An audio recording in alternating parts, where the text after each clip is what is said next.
రాజుల 2వ గ్రంథము 2వ అధ్యాయము 23వ వచనం. అక్కడ నుండి అతడు బేతేలునకు ఎక్కి వెళ్ళెను. అతడు త్రోవను పోవచ్చుండగా బాలురు పట్టణములో నుండి వచ్చి బోడివాడ ఎక్కిపొమ్ము బోడివాడ ఎక్కిపొమ్మని అతని అపహాస్యము చేయగా అతడు వెనుకకు తిరిగి వారిని చూచి యెహోవా నామమును బట్టి వారిని శపించెను. అద్దుగో, దేవుని యందు విశ్వాసం ఉంచిన వాడు, ఆయన నామాన్ని ఉపయోగించేవాడాయే దైవజనుడు. ఎంత డేంజర్! కదిలిచ్చారు పిల్లలు, వాళ్ళని అడ్డగించలేదు. ఎంతమంది పిల్లలు? నేను అన్నాను 60-70 మంది పిల్లలని. ఎక్కడుంది అక్కడ 60-70 అని ఉందా అంటారేమో. ఎప్పుడైతే ఈయన శపించాడో 2 ఎలుగుబంట్లు, 2 ఎలుగుబంట్లు వచ్చినాయండి. గుర్రు గుర్రు గుర్రు గుర్రు గుర్రు అనుకుంటూ వచ్చేసినాయి. వచ్చి పిల్లల్ని కొట్టడం మొదలుపెట్టినాయి వాటి పంజాలతో. కొట్టినోడు కొట్టాడు, పడిపోయాడు. చీల్చేసినాయి. 42 పిల్లల్ని చీల్చినాయట. 42 మంది పిల్లలు భయంకరంగా వాటి చేతుల్లో హతులైపోయారు. అంటే ఎంతమంది ఉంటే 42 మంది ఊహించండి. ఇప్పుడు దాన్ని బట్టి చెప్పా, ఒక అంచనాతో చెప్పాను అన్నమాట. అంటే కనీసం 60-70 మంది ఉంటే, కొంతమంది పారిపోగా చిక్కినోళ్ళని చిక్కినట్టు అవి కొడితే, 2 ఎలుగుబంట్లు కొడితే 42 మంది పడిపోయారు. ఇప్పుడేమంటారు తల్లిదండ్రులు? మరి పిల్లల్ని విచ్చలవిడిగా వదిలేసి పిల్లలు ఏమైపోతున్నారు, ఎటు పోతున్నారు, ఏం చేస్తున్నారు, వాళ్ళ సైకాలజీ ఎలాగుంది, వాళ్ళ రహస్య జీవితం ఏమిటి, వాళ్ళ బయట జీవితం ఏంటి, లోపల జీవితం ఏంటి, వాళ్ళ మంచి ఏమిటి, చెడ్డ ఏమిటి, వాళ్ళ ఆలోచన విధానం ఎలా ఉంది, వాళ్ళలో క్రౌర్యం ఉంటుందా, దీనత్వం ఉంటుందా, భక్తి ఉందా లేదా అని పరిశీలించుకోరు. ఇప్పుడేమైంది? అమ్మో, అయ్యో అయ్యో అయ్యో, జరగాల్సిందంతా జరిగిపోయింది. జరగాల్సిన ఘోరం. అంటే సందర్భంలో వచ్చింది కాబట్టి చెబుతున్న, పిల్లల్ని జాగ్రత్త చేసుకుంటారని. సెల్ ఫోన్ ఈరోజు అందుబాటులోకి వచ్చింది. చాలామంది పిల్లలు నాశనం అయిపోతున్నారు అన్ని విధాల. పాపం విచ్చలవిడిగా పెరిగిపోతుంది. ఆడపిల్లలు మగపిల్లలు బలైపోతున్నారు. లైవ్లు పెట్టి మరీ ఆత్మహత్యలు చేసుకొని చస్తున్నారు. జాగ్రత్త. అవసరాన్ని బట్టి. కాదన్న ఆన్లైన్ క్లాసు నీ తలకాయ క్లాసు. ఆన్లైన్ క్లాసు వరకే చూస్తున్నాడా?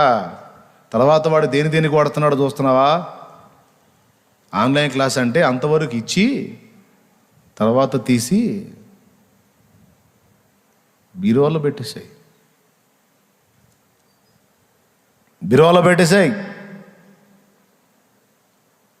నువ్వు ఏదైనా బయటికి వెళ్తావు, బిడ్డ దగ్గర ఫోన్ ఉండాలంటే, ఇది మామూలుది ఉంటుంది కదా, దాని పేరేమంటారు, కీప్యాడ్ ఫోన్ ఉంటుంది కదా, అదివో. అదంతా ఒక 1000-1200 వస్తుంది, ఇచ్చేసాయి ప్రశాంతంగా. కాదన్నా ఆన్లైన్ క్లాసు కదా అందుకని సెల్ ఫోను. నీ దినం చేసి నీ పిండం పెడతారు వాళ్ళు. డైరెక్ట్ చెబుతున్నా, శుభ్రంగా పిండం పెడతారా అన్నమాట. జాగ్రత్త పిల్లల విషయంలో. విచ్చలవిడైపోతుంది. అందుకే చెప్తున్నాను, ఎట్లా చేయాలో అట్లా చేస్తారు. ఈ దినాలు పిండాలు మనకి ఎందుకన్నా, మంది జ్ఞాపకార్థ కూటం అంటారేమో, పోనీ అదే పెడతారు. జాగ్రత్త. భక్తిని నేర్పండి పిల్లలకి.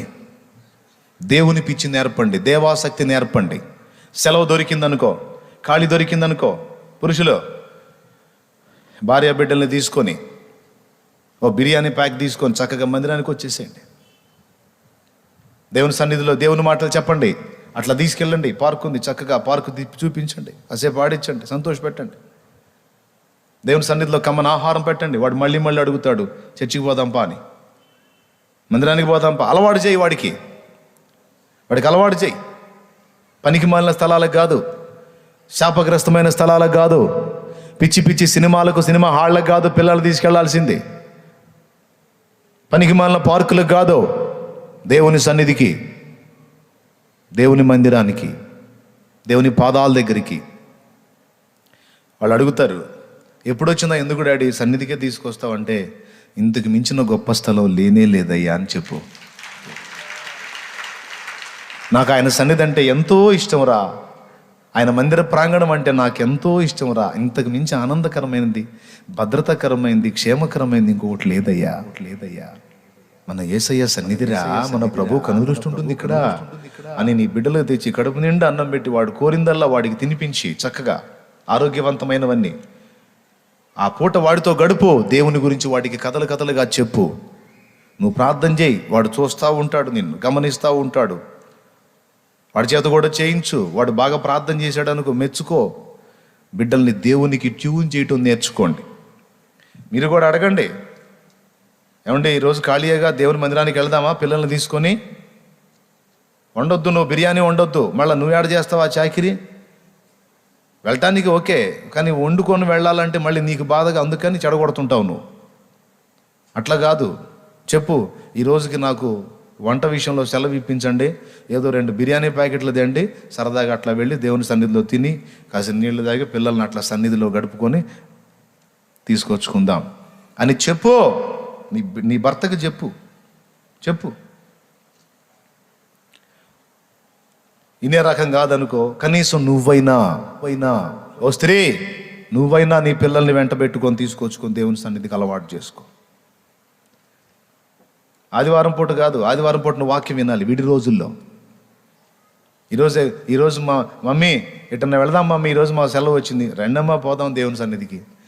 ఎప్పుడు దేవుని సన్నిధి ఏంటి మమ్మీ అంటే, అంతకు మించిన ఆనందకరమైన స్థలం ఇంకొకటి మీకుందేమో, నాకు లేదు. సరే మమ్మీ నువ్వు ఎక్కడంటే అక్కడ సంతోషంగా. బిడ్డలను అలవాటు చేయండి దేవుని సన్నిధికి. నేను చెప్పేది రైటా రాంగా? ఒక్క దేవునికి లింక్ చేస్తే తప్ప, దేవుని భక్తి వాళ్ళలో ఏర్పడితే తప్ప, దేవుని భయం వాళ్ళలో ఏర్పడితే తప్ప నువ్వు వాడిని ఏ విధంగా కూడా సేవ్ చేయలేవు. అర్థమైతే గట్టిగా స్తోత్రం చెప్పండి ఒకసారి. హల్లెలూయా చెప్పండి గట్టిగా. అర్థమైందా? భక్తి నేర్పుకోండి బిడ్డలకి. మీరు చచ్చినా నేను చచ్చినా మన పిల్లలకు భక్తి నేర్పుకుంటే, దేవుని పిచ్చి నేర్పితే వాడు బతుకుతాడు హాయిగా, అనేక మందిని బతికిస్తాడు. కూడా ఇక వాడికి నువ్వు ఏది నేర్పినా ఒట్టిదే. భక్తి నేర్పు, దేవుని పట్ల ప్రేమ నేర్పు, దేవాసక్తి నేర్పు, దేవుని విషయంలో శ్రద్ధ నేర్పు. తప్పకుండా వాడు బాగుపడతాడు. మనం చచ్చినా సరే వాళ్ళు బ్రహ్మాండంగా ఉంటారు, బాగుంటారు. ఒక్క భక్తిని వాడికి ఆస్తిగా ఇవ్వకుండా, దేవుని పిచ్చి వాడికి ఎక్కించకుండా నువ్వు కోట్ల ఆస్తి ఇచ్చినా దాన్ని బట్టి వాడు నాశనం అవుతాడు, కానీ బాగుపడ్డు. కావాలంటే ఆలోచించుకొని నేను చెప్పేది నిజమో కాదు. రైట్, ఇక ఆ పాయింట్ పక్కన పెట్టేస్తా. దేవుని యందు విశ్వాసం ఉంచిన మనం పలికినది అక్షరాలా జరుగుతుంది, సందేహం లేకుండా పలికితే. వీళ్ళు పలికారు, అక్షరాలా అయిపోయింది. ఇక ఈ ఎలీషా, ఈ ఏలియా వీళ్ళిద్దరే కాదు, యేసయ్య చూడు, అంజూరపు చెట్టును చూసి పండు దొరకల, అన్ని ఆకులే, వేషధారణకు గుర్తుగా ఉంది ఆ చెట్టు. ఆకులు ఇంత ఉన్నప్పుడు కనీసం ఒక్క పండన్నా ఉంటుంది కదా అని చూశాడు. అంజూరపు చెట్టుకి ఆకు పండు 2 ఒకేసారి వస్తుంటాయి. ఆకు ఓపెన్ అయిపోయిందంటే కనీసం పిండి సైజులోనన్నా కాయ ఉంటుంది. ఆకు అంచునే పుడుతుంది, ఆకు మొదల్లోనే పుడుతుంది కాయ. ఉంది అంజూరపు చెట్టు ఇంట్లో ఉంది చూడండి. అంతకుముందు ఆ ఎదురేసాను, తీసేశారులే. ఇప్పుడు ఇంత పెద్ద ఆకులు వచ్చినాయి అంటే కనీసం కాయ ఉంటుందని చూస్తే ఒక కాయ లేకపోయేసరికి ఇక ఎప్పటికీ నువ్వు కాయకుందువుగా కానీ శపించాడు ప్రభు. వాళ్ళు వెళ్ళి మళ్ళీ రిటర్న్ వచ్చేటప్పుడు చూస్తే వేళ్లతో సహా ఎండిపోయింది చెట్టు. గుండెలు జారిపోయినాయి శిష్యులకి. ప్రభువా నువ్వు శపించిన చెట్టు ఎండిపోయింది ప్రభువా అంటే అప్పుడు చెప్పాడనమాట, మనం పలికింది మనసులో సందేహింపక విశ్వాసంతో పలికితే అక్షరాల్లో జరిగిద్ది నాయన అని అక్కడ చెప్పాడు. ఇందాక నేను చదివించిన మూలవాక్యం. దేవుని యందు విశ్వాసం ఉంచేటువంటి మన నోట ఆశీర్వచనం పలకాలే కానీ శాపవచనం పలకకూడదు. తొందరపడి పలికేటప్పుడు ఆశీర్వచనం కానీ, శుభవచనం కానీ, విజయం కానీ, జయం కానీ మనం పలికేటప్పుడు పూర్తి నిశ్చయితతో పలకాలి. మనసున సందేహించకుండా పలకాలి. ఒక రోగి ముందు నిలిచి నీకు తగ్గొచ్చులే అనకూడదు. నిశ్చయముగా దేవుడు నిన్ను స్వస్థపరుస్తాడని పూర్తి నిశ్చయితతో పలకాలి, విశ్వాసంతో పలకాలి. దీవించిన సందేహం లేకుండా దీవించాలి, స్వస్థత వచనం పలికిన సందేహం లేకుండా పలకాలి, ఆశీర్వచనం పలికిన సందేహం లేకుండా పలకాలి. అప్పుడే కార్యసిద్ధి కలిగిద్ది. దేవుని యందు విశ్వాసం ఉంచిన మనకి, మన నోటికి ఆ పవర్ ఇచ్చాడు దేవుడు. నువ్వు పలికేటువంటి వచనాల్లో ఆమెన్ అనువాడు వింటా ఉంటాడు. ఆయన ఆమెన్ అంటాడన్నమాట, జరిగిపోద్దదంతే. కాబట్టి నేను పలికిన మాట నెరవేరుద్దో లేదో అని సందేహించిన వాడి మాట నెరవేరదు. కానీ పలికినవాడు తన మనసున సందేహింపక దేవుని యందు విశ్వాసమును బట్టి పూర్తి నిశ్చయతతో పలికితే అక్షరాలా జరిగి తీరిద్ది. హల్లెలూయా, హల్లెలూయా. నంబర్ 1. నంబర్ 2, నేను ప్రార్థన చేశాను, అసలు ఈ ప్రార్థన దేవుని దగ్గరకు చేరిందా లేదా, దేవుడు విన్నాడా లేదా అని కొంతమందికి సందేహం. ఇది రెండవది. నా ప్రార్థన దేవుని దగ్గరకు చేరిందో లేదో, మళ్ళీ ఇప్పుడు చేరిందో లేదో అనే ఆలోచన వచ్చినప్పుడు అసలు ఎందుకు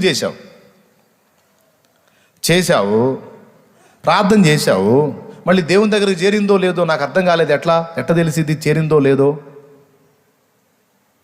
అంటే సింపుల్. రెండో పాయింట్ చెప్తున్నాను. ప్రార్థన దేవుడు విన్నాడా లేదా, దేవుని దగ్గరకు చేరిందా లేదా అనేది నిర్ధారణ కావాలంటే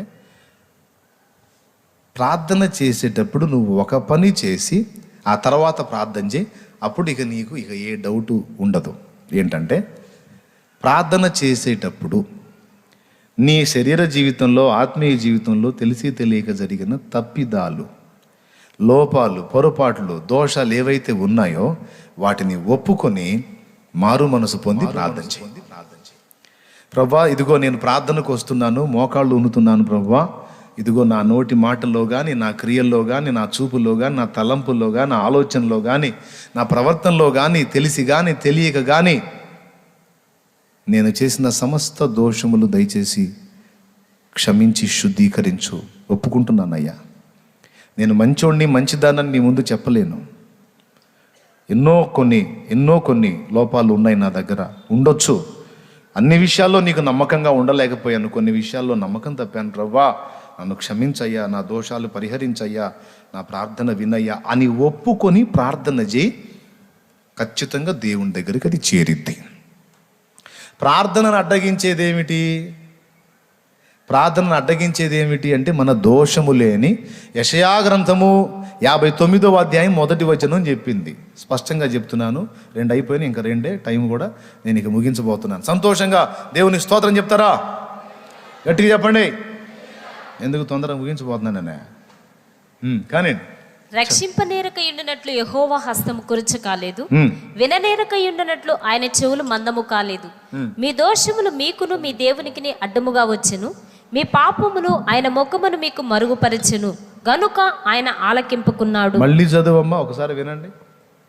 రక్షింపనేరకయుండునట్లు ఆయన హస్తము కురుచ కాలేదు, విననేరకయుండునట్లు ఆయన చెవులు మందము కాలేదు.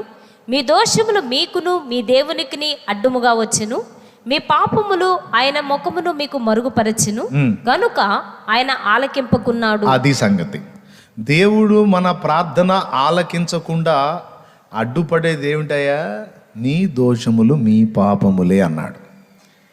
1 యోహాను పత్రిక 1వ అధ్యాయంలో మన పాపములను మనం ఒప్పుకునిన ఎడల 8వ వచనం అనుకుంటాను. చదువు తల్లి ఒక్కసారి.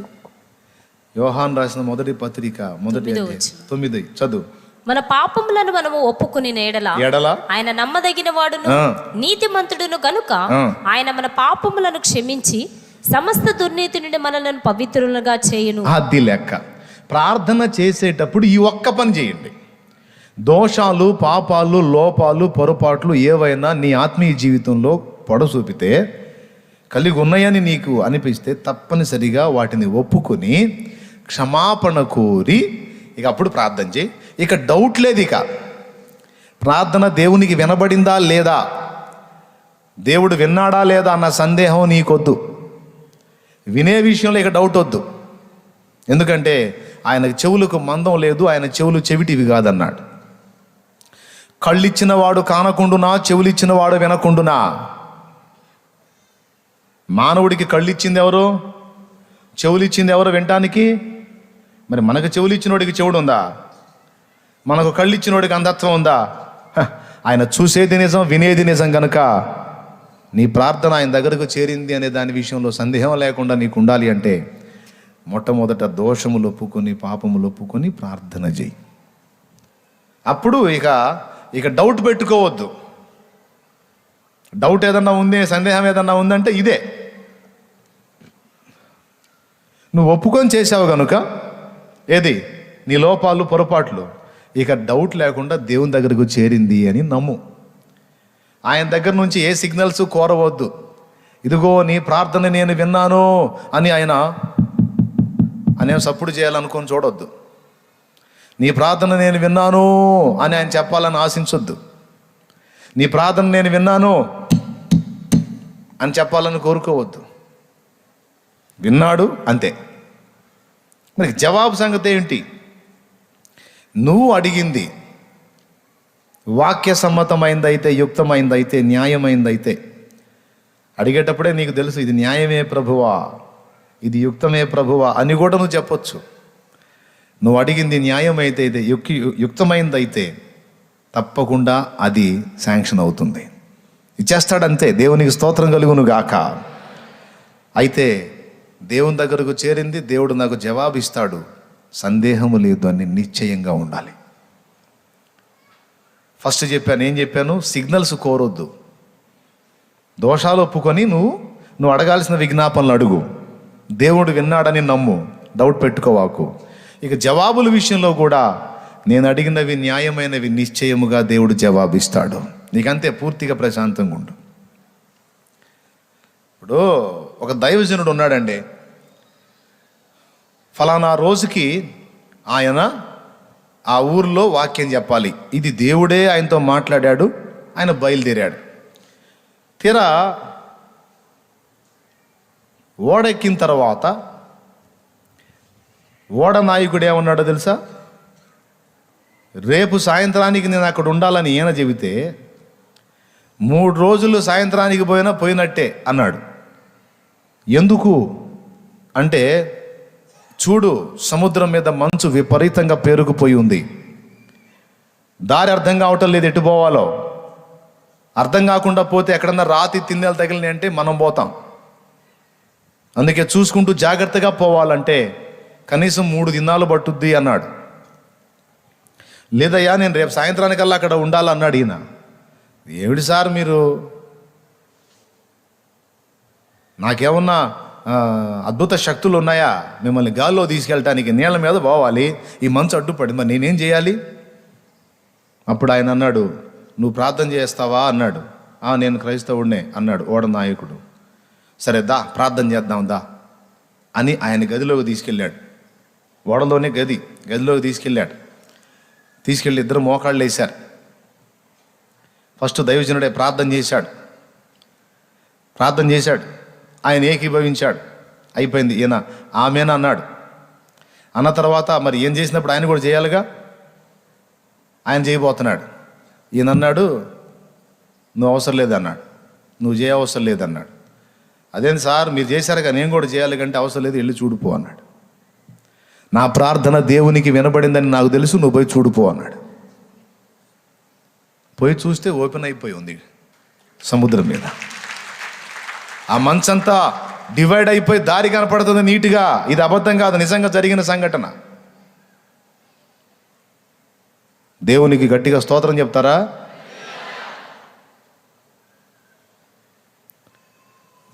నీవు ప్రార్థనలో అడుగు వాటి నెలను పొంది ఉన్నానని నమ్మిన ఎడలా నిశ్చయముగా అవి నీకు కలుగును. మొన్న చెప్పా, ఒట్టిగా నమ్మటం కాదు, విశ్వాస నేత్రాలతో చూడాలి కూడా. నువ్వు నీ కన్నుల ముందు ఆ కార్యమును దేవుడు నెరవేర్చినట్లు నీవు చూడాలి.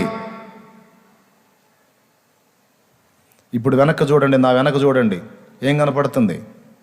విశ్వాసంతో చూడండి, ఏం కనపడుతుంది? ఏం విశ్వాసంతో చూసాం, ఏం కనపడుతుందయ్యా? వెనక పక్క బ్యాక్గ్రౌండ్ కనపడుతుంది అంటారు కదా మీరు. చూడండి సరిగా, ఏం కనపడుతుంది? ఈ బలిపీఠం ఇక్కడే కనపడుతుందా మీకు? ఒక ఎకరం వెనక్కి కనపట్లేదా? చూడండి, విశ్వాసంతో చూడండి, ఎంతమందికి కనపడుతుంది?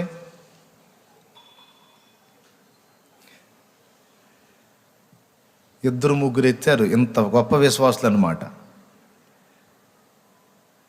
అటు బలిపీఠం పెట్టినప్పుడు అటు ఏం కనపడుతుంది అన్న, నా దగ్గరలో ఎవరో ఉన్నారు, తుమ్మ చెట్లు అన్నారు.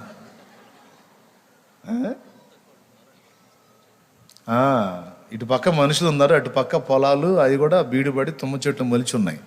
ఇటు ఏం కనపడుతుంది మీకన్నా? తుమ్మ చెట్లు అన్నారు. ఇది ఇప్పుడు మామూలు కళ్ళతో చూశారు. ఇప్పుడు విశ్వాస నేత్రాలతో చూడండి అన్న. ఇప్పుడు ఏం కనపడుతుంది అన్న? విశ్వాస నేత్రాలతో అయితే మందిరం కనపడుతుంది అన్నారు.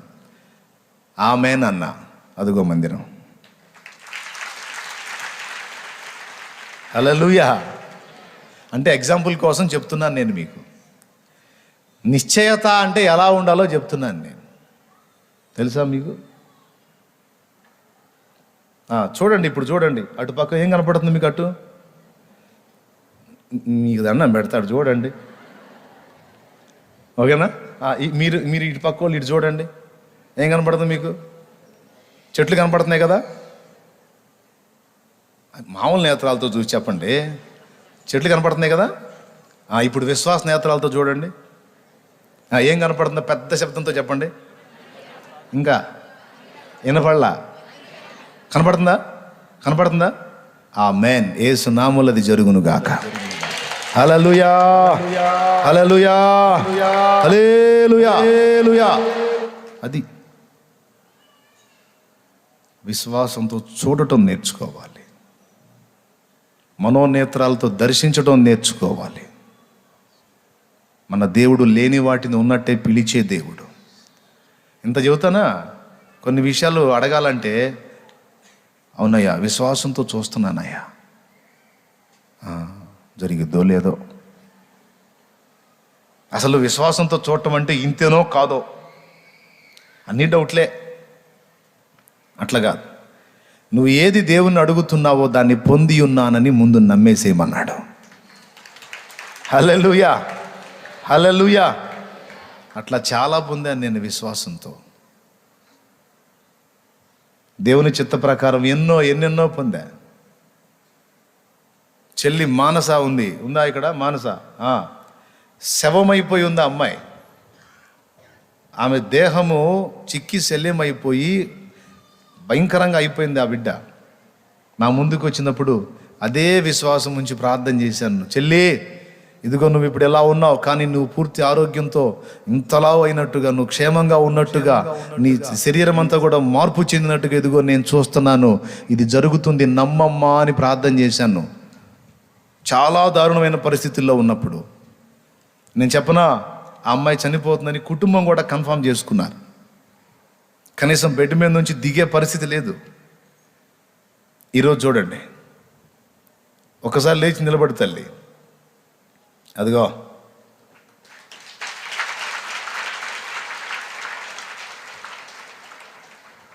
చిక్కి శల్యమైపోయి అస్థిపంజరంలాగా అయిపోతున్న పరిస్థితి అన్నమాట. ఆ స్థితిలోంచి దేవుడు మామూలు స్థితిలో తీసుకొచ్చి ఆరోగ్యంగా అలాగ నిలబెట్టేశాడు దేవుడు. విశ్వాసంతో చూసి సాధించినటువంటిది అది కార్యం. ప్రార్థన చేసేటప్పుడే ఒక విజన్ కలిగి చూశాను. ఆమె అప్పుడున్న స్థితిని చూడలా నేను.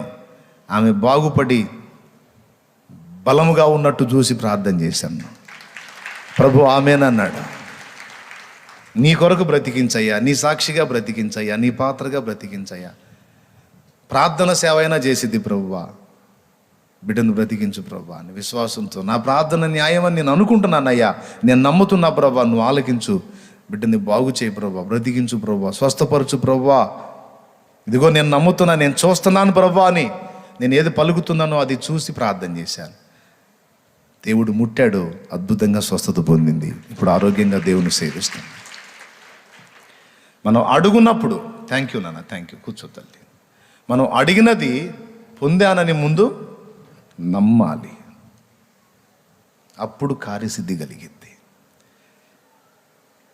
అడిగేటప్పుడు ఎలా అడగాలి? ముందు దోషాలు ఒప్పుకొని ప్రార్థన చేసినప్పుడు ప్రార్థన దేవునికి వినబడింది అని ఇక నమ్మాలి. అంతేగాని విన్నానని దేవుడు నీకు సిగ్నల్ ఇవ్వాలని ఏమీ సిగ్నల్ కోరొద్దు. దేవుడు విన్నాడంతే. ఎందుకంటే నాకు మొర్ర పెట్టుము నీకు ఉత్తరం ఇస్తానని ఆయన మాట్లాడాడు కనుక ఆ వాక్యాన్ని నమ్మితే చాలు.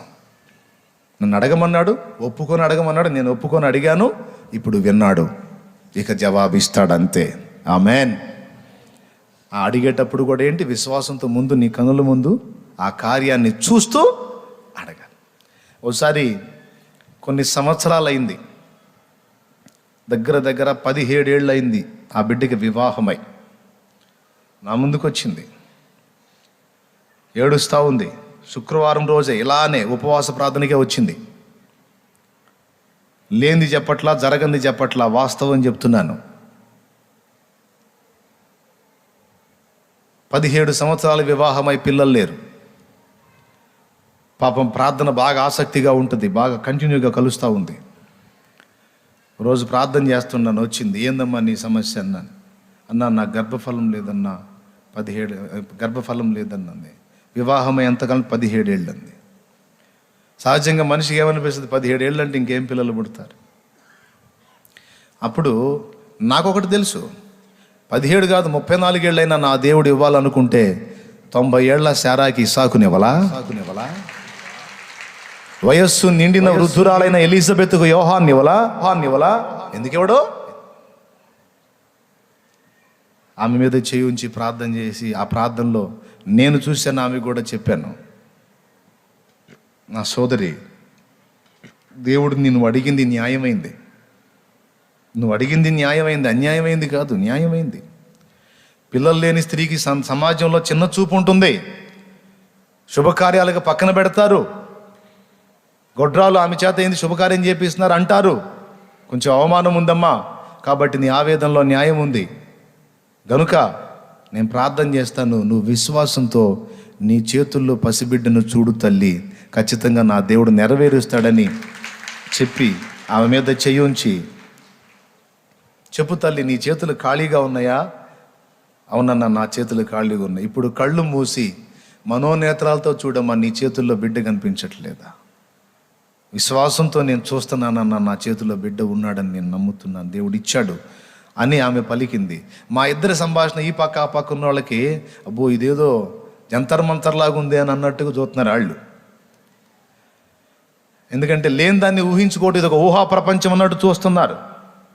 ఊహా ప్రపంచం కాదు, ప్రార్థనలో అడుగుతున్నది పొందానని నమ్ముచూ చూచుట దాన్ని. ఎందుకంటే మన దేవుడు లేని వాటిని ఉన్నట్టు పిలిచేవాడు, లేని వాటిని ఉన్నట్టు చూచేవాడు కూడా. Praise the lord. ఇమాజినేషనా? కాదు, మనోనేత్రాలతో చూచుట. బిడ్డలేడు కానీ విశ్వాసం అంటే ఏంటి? అదృశ్యమైనది ఉన్నదని నమ్ముట. వాక్యం కూడా అయిందా లేదా? అది లెక్క. అదృశ్యమైంది ఉందని నమ్ముట. ఆశ్చర్యం చెప్పనా, ఇద్దరు పిల్లలు పుట్టారు. దేవునికి స్తోత్రం కలిగినగా. అబద్ధాలు చెప్పట్ల, బలిపీఠం మీద నిజం చెప్తున్నాను. కొంతమంది ప్రార్థన చేస్తారు కానీ నమ్మకం ఉండదు, అడుగుతూ ఉంటారు కానీ జరిగిద్దో లేదో అని సందేహం. సందేహించు వాడికి ఏం జరిగిద్దో యాకోబు పత్రిక చూడు. యాకోబు రాసిన పత్రిక 1వ అధ్యాయము 6వ వచనం నుంచి చదువు, 5-6 వచనాలు చదువు. మీలో ఎవనికైనాను జ్ఞానము కొదువుగా ఉన్న ఎడల అతడు దేవుని అడగవలెను, అప్పుడు అది అతనికి అనుగ్రహింపబడును. ఆయన ఎవనిని గద్దింపక అందరికీ ధారాళముగా దయచేయవాడు. అయితే అతడు ఏమాత్రమును సందేహింపక విశ్వాసముతో అడగవలెను. అది పాయింట్. అడిగేవాడు ఏమాత్రము సందేహింపకుండా విశ్వాసముతో అడగవలెను. సందేహించువాడు గాలి చేత రేపబడి ఎగిరిపడు సముద్ర తరంగమును పోలి ఉండును. అట్టివాడు తన సమస్త మార్గములలో అస్థిరుడు గనుక ప్రభు యొద్ద తనకేమైనా దొరుకునని తలంచుకొనరాదు అన్నాడు. హలో డౌట్ మాస్టర్లో సందేహరావులు, జాగ్రత్త, అది ఉండకూడదు. ప్రార్థనలో నీవు అడుగున్నప్పుడే అడుగుతున్నది న్యాయమైందా కాదా అని వివేచించుకో. అడిగేటప్పుడు దోషాలు ఒప్పుకొని అడుగు. అడిగేది న్యాయమైందో కాదో చూసుకో. న్యాయమైంది, యుక్తమైంది, క్షేమకరమైంది ఆయన ప్రతిదీ కూడా దేవుడు నీకు ఇవ్వటానికి ఎప్పుడూ సిద్ధంగానే ఉంటాడు. ఆయన అన్యాయస్తుడు కాదు. ఆయన చెవులు మందంగా లేవు. అయితే నీవు దేవుని అడుగుచున్నప్పుడు విశ్వాసంతో పొందానని నీవు నమ్మాలి. ఏమండి, పొయ్యి మీద ఎసరు పెట్టి షాలేం రాజన్న దగ్గరికి వచ్చావు. షాలేం రాజన్న దగ్గరికి వచ్చి, అన్నా నాకు రైస్ కావాలి అన్నావు. వాస్తవంగా నా దగ్గర లేవు అనుకుందాం. కానీ నువ్వు నా దగ్గరకు వచ్చి ఏమన్నావు తెలుసా? అన్నా నువ్వు రైస్ ఇస్తావని నేను పొయ్యి రాజేసి నీళ్లు ఎసరు కూడా పెట్టి వచ్చానన్నా అన్నావు అనుకో. అప్పుడు నేను ఏమనుకుంటానండి? ఒక్కసారి చెప్పండి మనిషిగా. ఓరి తల్లి, నా మీద ఎంత నమ్మకం అమ్మా నీకు. సరే సరే అట్టయితే ఇస్తానా, కానీ నా దగ్గర లేకపోయినా జేబులో పైసలు పెట్టి రైస్ కొనుక్కొచ్చి ఆమె చేతికి ఇచ్చి పంపిస్తా. ఎందుకు? ఆమె ఒట్టిగా నమ్మలా, నమ్మి క్రియ కూడా చేసింది. అంటే ఏం చూసింది? నేను ఎసరు పెట్టి వెళ్తాను, పొయ్యి మీద ఎసరు పెట్టి వెళ్తాను, ఖచ్చితంగా అన్న నాకు రైసు ఇస్తాడు, అంతే, ఇది ఉడికిద్ది అంతే అని నమ్మి క్రియ చేసి మరీ వెళ్ళింది. మరి ఒక మనిషిగా నేనే అలా స్పందించినప్పుడు జీవం గల నా దేవుడు ఎలా స్పందిస్తాడండి? అందుకే కృతజ్ఞతాస్తుతులు కూడా విశ్వాసంతో చెప్పాలి, ముందే చెప్పాలి. ప్రార్థన చేయాలి, చేసింది పొందానని నమ్మాలి, నమ్మి ముందే దేవుని కృతజ్ఞతలు చెప్పాలన్నమాట. ముందే మనం కృతజ్ఞతలు చెప్పినప్పుడు పొందిన వాడు ఏమనుకుంటాడు? నేను ఇచ్చానని నమ్మి ముందటనే నన్ను స్తుతించేసింది, ఇంకా నేను ఇవ్వకపోతే మర్యాద కాదు కదా. ఖచ్చితంగా ఇస్తాడు. పౌలు శీలలు చెరసాల్లో బందీ అయినప్పుడు ప్రార్థన చేసి వారు స్తుతించారట. వాళ్ళ బంధకాలు ఊడినయా లేవా? వాళ్ళ బంధకాలే కదా, పక్కన వాళ్ళ బంధకాలు కూడా ఊడిపోయినాయి.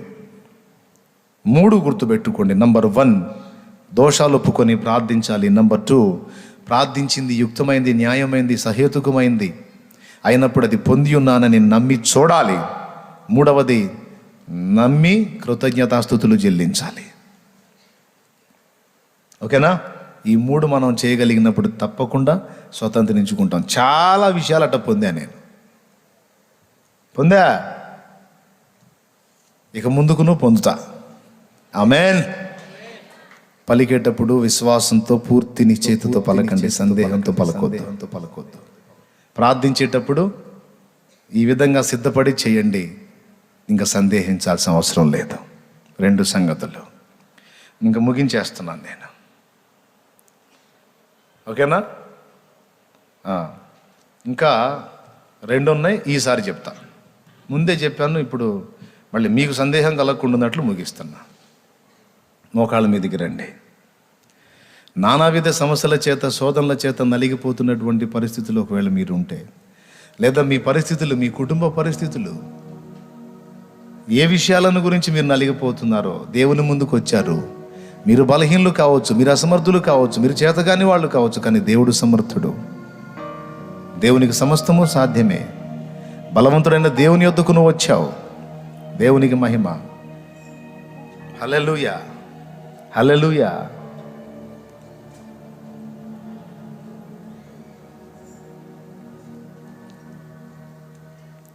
ఓసారి ఓ దైవజనుడు ఒక ఆయన, ఇది అన్ని విషయాల్లో వర్తించకపోవచ్చు, కొన్ని విషయాల్లోనే వర్తిస్తుంది, అందుకని ఉపయోగపడుద్ది అని చెప్తున్నా. పాల్ యాంగిచో అనే దైవజనుడి జీవిత సాక్ష్యంలో చదివాను నేను. పాపం చిన్న చర్చి, కనీసం తొక్కేదానికి ఒక సైకిల్ లేదు, నిలబడేదానికి ఒక బల్ల లేదు, ఒక కుర్చీ లేదు, ఏమీ లేదు. చాలా దీన స్థితిలో ఆయన సేవ మొదలు పెట్టాడు. ఓ రోజు సంఘం ఇలాగే వచ్చింది. సంఘం ముందు ఆయన ప్రార్థన చేశాడు. ప్రార్థన చేసి సంఘంతో చెప్పాడు, నేను కొంచెం జోక్గా ఉంటుంది, ఏమనుకోవాకండి, నేను ఒక మేజా బల్లని, ఓ కుర్చీని, ఓ సైకిల్ని గర్భం ధరించానన్నాడట. ఎన్నోళ్ళకి అపహాస్యం, నవ్వు వచ్చేసింది. అంటే అర్థం ఏంటి? అంటే అర్థం ఏంటి? నేను వాటిని పొందేశాను. గుడ్డులో కోడి పిల్ల ఉందా, సొన ఉందా? చెప్పాలి తొందరగా. కోడి గుడ్డులో ఫస్ట్ ఏముంటుంది? సొన. అదే గుడ్డుని 21 రోజు పొదిగితే అందులోంచి ఏమొస్తుంది? రైట్. కోడి ఏమన్నా లోపల నిర్మాణం చేస్తుందా, లేకపోతే జస్ట్ దానికి వేడి పుట్టిస్తుందా? అంతే. మరి లోపల పిల్ల ఎవరు తయారు చేశారు? సృష్టికర్త. కాబట్టి నేను ఈ వస్తువుల్ని, ఒక కోడిగుడ్డులో సొన ఎలాగైతే ఉంటుందో అలాగను నేను నాలో కలిగి ఉన్నాను. ఖచ్చితంగా అవి నాకు వచ్చేసినాయి అన్నాడు. వాళ్ళు రోజు అడగటం మొదలుపెట్టారు. అయ్యగారు, ఈ మూడింటిని మీరు గర్భం ధరించారు కదా, కాన్పు ఎప్పుడు అన్నట్టు. మరి ఎప్పుడు ప్రసవిస్తారండి అని. ఇప్పుడు గర్భంలో శిశువు ఏర్పడడం మొదలుపెట్టగానే కాన్పు కాదుగా, నిర్మాణం జరగాలిగా. కోడిగుడ్డులో సొన్న పిల్లగా మారాలి అంటే 21 రోజు టైం పట్టిద్దిగా. అట్లాగా నేను గర్భం ధరించినది మీకు దృశ్య రూపంలో కళ్ళ ముందుకు రావాలంటే కొంచెం టైం పట్టిద్ది, కానీ కనపడిద్ది అన్నాడు. అప్పటి నుంచి పాపం దైవజనుని ఎగతాళి చేయటం మొదలుపెట్టారు వాళ్ళు రోజు. కానీ ఒకరోజు వాళ్ళు ఆశ్చర్యపోయే క్రియ జరిగింది అక్కడ, వాళ్ళ కళ్ళ ముందే జరిగింది. ఒకరోజు సంఘం అంతా ఉండగానే, దేవునికి స్తోత్రం, ఒక లారీ వచ్చి ఆగింది సంఘం ముందు, మందిరం ముందు. ఆ లారీలోంచి ఆయన అడిగినటువంటి మేజాబల్ల, ఆయన అడిగిన టైపు కుర్చీ, ఆయన అడిగిన కంపెనీకి చెందిన సైకిల్ 3 దించి అక్కడ ముందు పెట్టి, అయ్యా వందనాలు అన్నారు వాళ్ళు. వచ్చినాళ్ళు వందనాలు అంటే ఆయన చెప్పాడు, ఏంటి ఇవి ఎందుకు ఇస్తున్నారు నాకు అంటే, మేము ఇక్కడ నుంచి వేరే ప్రాంతానికి షిఫ్ట్ అవుతా వస్తువులన్నీ కూడా మరి కొన్ని అమ్మేశాం, కొన్ని తేలిక చేసుకున్నాం. మరి ఈ 3 మాత్రం మేము అక్కడ దాకా తీసుకెళ్ళాలంటే మాకు బరువు. వీటిని మేము వేరే వాళ్ళకి అమ్మబుద్ధి కాలేదు. వీటిని ఏం చేద్దామని ఆలోచిస్తుంటే ఎందుకో మాకు ఇవి మీకు ఇవ్వాలనిపించింది. అందుకే ఇదిగో మీకు ఇస్తున్నామని తెచ్చి ఇచ్చెళ్ళారు. అప్పుడు ఆయన చెప్పాడు, చూశారు కదా మీ కళ్ళ ముందే. అప్పటి నుంచి ఇక వాళ్ళ విశ్వాసం బలపడింది. మీరు ప్రార్థనలో అడుగు వాటి నెలను పొంది ఉన్నామని నమ్మిన ఎడల అవి మీకు అనుగ్రహించబడునో. ఆ మాట అయితే అబద్ధం కాదుగా బైబిల్లో. కాబట్టి వినటానికి హాస్యాస్పదంగా ఉన్న నిజంగా జరిగింది. అట్లాగే ఎన్నో విషయాలు. ఎవరో చర్చిల్లో విశ్వాసులంతా కూర్చున్నారు, ఒక అసెంబ్లీ బాక్స్ పెట్టుకొని వాక్యం చెప్తున్నా. అహుజా కంపెనీ బాక్స్ కొనే స్తోమత నా దగ్గర లేదు. ఆ అసెంబ్లీ బాక్స్ని వాళ్ళకు చూపించి, ఇక్కడ మీకు ఏం కనపడుతుంది అంటే ఒక చిన్న బులుగు డబ్బా బాక్స్ ఒకటి కనపడుతుంది అన్నారు. స్పీకర్ విశ్వాస నేత్రాలతో చూడండి అన్నాను. చూశారు, ఏం కనపడుతుంది అన్నాను. ఏం కనపడుతుంది? అదే కనపడుతుంది. అప్పుడు వాళ్ళకి నేర్పాను విశ్వాసంతో చూడటం. ఇదిగో అహుజా కంపెనీ బాక్స్, ఇదిగో ఎలా ఉంటుంది, విశ్వాసంతో అది అక్కడ ఉన్నట్టు మీరు చూడండి, తప్పకుండా అక్కడికి వచ్చిందని చెప్పా. ఖచ్చితంగా అలాగొచ్చేసింది. అది దేవునికి మహిమ కలుగును గాక. హల్లెలూయా. విశ్వాసంతో చూడాలి. అడిగింది న్యాయమైందైతే తప్పనిసరిగా దేవుడు దానికి రూపు కల్పిస్తాడు. లేని వాటిని ఉన్నట్టు పిలిచే దేవుడు మన దేవుడు. 100 సార్లు 1000 సార్లు 1,00,000 సార్లు చెబుతాయి ఈ మాట. ఉన్నదాన్ని లేనట్టు చేయగలుగుతాడు, లేని దాన్ని ఉన్నట్టే పిలుచువాడు ఆయన. ఆయనకి సాధ్యం కాదే ఉంది. నీకు సాధ్యం కావాలి నమ్మటం. నమ్ముటకు నీకు సాధ్యమైతే నమ్మువానికి సమస్తము సాధ్యమేనన్నమాట. అబద్ధమా? చెయ్యి, ప్రార్థన చేయి, మోకాళ్ళు. నీ పరిస్థితులు ఇలానే ఉంటాయి అనుకుంటున్నావేమన్నో, ఆయన తప్పకుండా మార్చబోతున్నాడు. చూడు, విశ్వాసంతో నువ్వు ఏ సమస్యల గురించి ఉపవాసంలో దేవుని ముందుకు వచ్చావో, దేవుని సన్నిధికి వచ్చావో, ఏ వేదనతో, ఏ సమస్యతో, ఏ బాధతో, ఏ అప్పుతో, ఏ ఇబ్బంది, అది శరీర సంబంధమైన సమస్యలైనా, ఆత్మీయ జీవితానికి సంబంధించిన సమస్యలైనా, సేవను గూర్చినటువంటి విషయాలైనా ఏవైనా, ముందు విశ్వాసంతో చూడటం నేర్చుకో. దేవుని సందేహించకుండా నమ్మటం నేర్చుకో. ప్రార్థనలో అడుగు వాటిలను విశ్వాసంతో పొందానని నమ్మటం నేర్చుకో.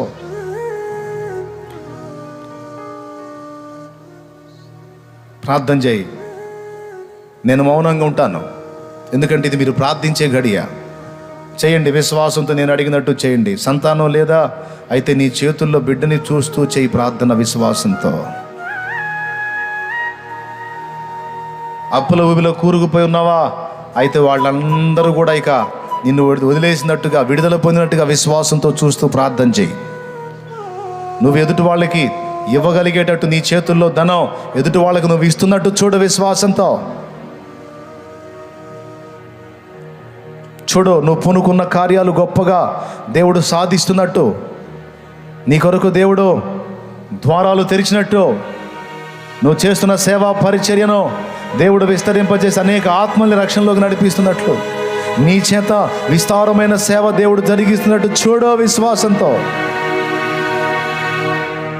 బలమైన కార్యాలు సాధించుకోగలుగుతావు నమ్ముట ద్వారా. సందేహిస్తే ఏమీ పొందలేవు. కొంతమందికి ఇట్లా జరిగిద్దా, ఇలా జరిగిద్దా అంటే డౌట్ పడేవాడికి ఏది జరగదు. నమ్ముట నీకు సాధ్యమైతే నమ్మువానికి సమస్తము అది ఏదైనా సాధ్యమే. ప్రార్థన చేయి.